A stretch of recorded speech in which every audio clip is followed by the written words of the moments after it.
السلام علیکم ورحمۃ اللہ وبرکاتہ۔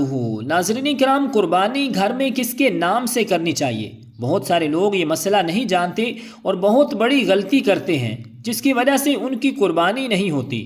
بعض لوگ اپنے والدین کی طرف سے قربانی کرتے ہیں، یعنی والد یا پھر والدہ حیات ہیں تو ان کی طرف سے قربانی کرتے ہیں، اور بعض گھروں میں یہ روٹین ہوتی ہے کہ ہر سال گھر میں کسی نہ کسی فرد کے نام سے قربانی کی جاتی ہے، یعنی ایک سال والد نے اپنی طرف سے کی اور دوسرے سال بیوی کی طرف سے، پھر تیسرے سال کسی بچے کے نام سے اور پھر اگلے سال کسی اور بچے کے نام سے۔ تو یہ روٹین گھر میں چل رہی ہوتی ہے۔ تو قربانی کس کے نام سے کرنی چاہیے؟ تو سب سے پہلے یہ جان لیجئے کہ قربانی کس پر واجب ہے۔ تو قربانی واجب ہونے کی 4 شرائط علماء کرام نے بیان فرمائی ہیں۔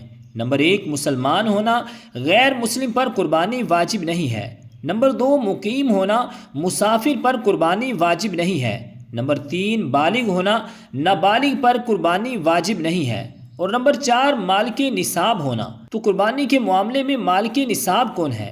تو اس حوالے سے علماء کرام بیان فرماتے ہیں کہ جس کے پاس 7.5 تولے سونا یا پھر 52.5 تولے چاندی یا پھر 52.5 تولے چاندی کی قیمت ہے، یا اتنی اس کے پاس رقم موجود ہے، یا پھر حاجت اصلیہ سے زائد جو مال ہے، اگر وہ 52.5 تولے چاندی کی قیمت کے برابر ہے، تو ایسا شخص قربانی کے معاملے میں مال کے نصاب ہے، اس کے اوپر قربانی واجب ہے۔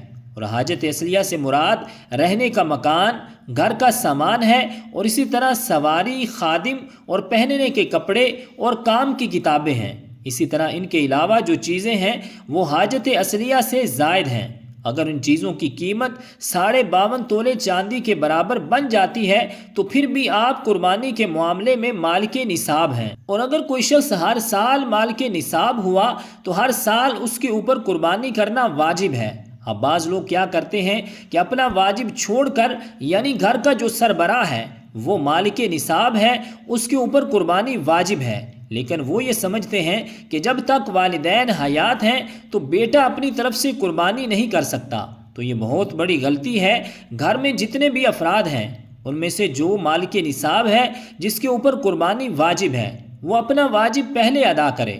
اگر والدین گھر کے سربراہ ہیں تو پھر ان کی طرف سے قربانی کی جائے گی۔ اگر بیٹا خود سربراہ ہے اور وہ مال کے نصاب ہوا تو وہ اپنی طرف سے قربانی کرے گا۔ اور یہ روٹین جو چلتی ہے کہ گھر میں کسی فرد کے نام سے ہر سال قربانی کی جاتی ہے، کبھی بیٹے کی طرف سے کر لی، کبھی بیٹی کی طرف سے کر لی، حالانکہ ان کے اوپر قربانی واجب نہیں ہوتی۔ قربانی اگر ان کے نام سے کریں گے تو قربانی ہو جائے گی، لیکن ان کی طرف سے ادا ہوگی۔ آپ کے اوپر جو واجب قربانی ہے وہ ادا نہیں ہوگی۔ تو آسان الفاظ میں یوں سمجھیے کہ گھر میں قربانی کس کے نام سے کرنی چاہیے؟ تو جو مالک نصاب ہے وہ اپنی طرف سے قربانی کرے گا، وہ اپنا واجب پہلے ادا کرے گا۔ اس کے بعد اگر استطاعت ہے تو والدین کی طرف سے بھی کرے، اپنے بچوں کی طرف سے بھی کرے اور بیوی کے نام سے بھی کرے، اس میں کوئی حرج نہیں ہے۔ لیکن جو شخص مالک نصاب ہے وہ پہلے اپنا واجب ادا کرے گا۔ تو رب ذوالجلال کی بارگاہ اقدس میں دعا ہے کہ خالق کائنات ہمیں عمل کی توفیق اور ہمت عطا فرمائے۔ آمین بجاہ النبی الکریم الامین۔